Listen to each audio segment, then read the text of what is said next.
It's back British Farming Day today, so I did a video for Twitter, so that's I'll put it on at the end of this video for today anyway. So I hope you enjoy today, and if you do, click like and share it, and then it doesn't waste me time doing it and other people get to see it. Adam's now drilling wheat for next harvest. Hopefully it's a better one. So we're not disturbing the ground at all, we're literally just cutting a slot, putting the seed in, just checking it's going in right. It's a little bit there, they're not quite deep enough.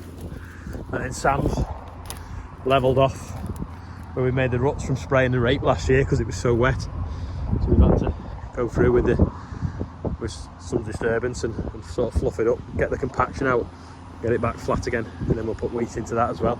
If you look on the field, he's just done lines and bits and bobs, so sort of every 36 metres he's levelled off. Otherwise we'll have big ruts that'll fill full of water when we're going through. It's a shame though, because now we've fluffed it up, it means that if we get a wet time and spray again, we'll sink again. We want to try and get the ground hard again and have its own structure.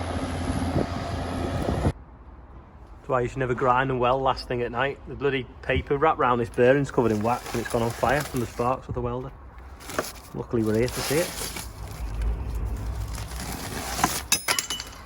I got off to unclear something and the threshing mechanism was in gear and it blocked up with soil and it smashed itself to bits.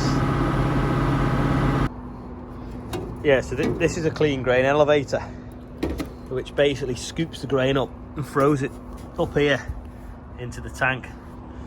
And I think one of these plastic things has come off.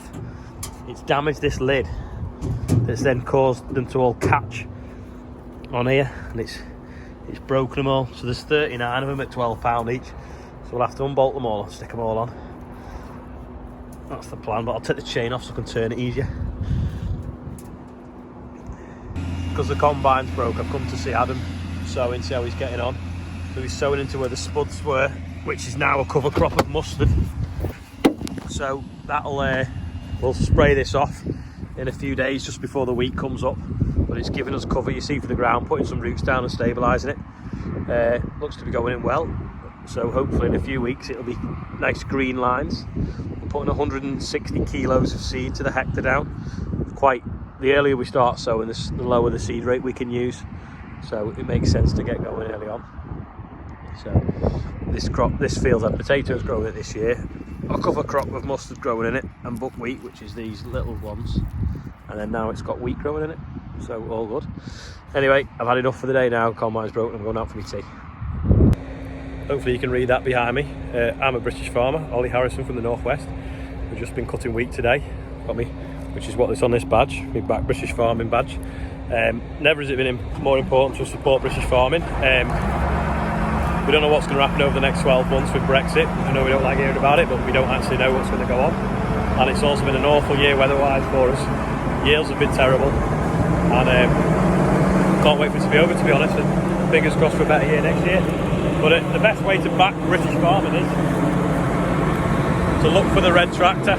You're buying that, you know it's British, you know it's good quality, you know it's high animal welfare standards, and you know it's grown properly in Britain. So look out for the red tractor, and anyone that does already do it back in British farming. Thanks a lot, and I'll see you next year.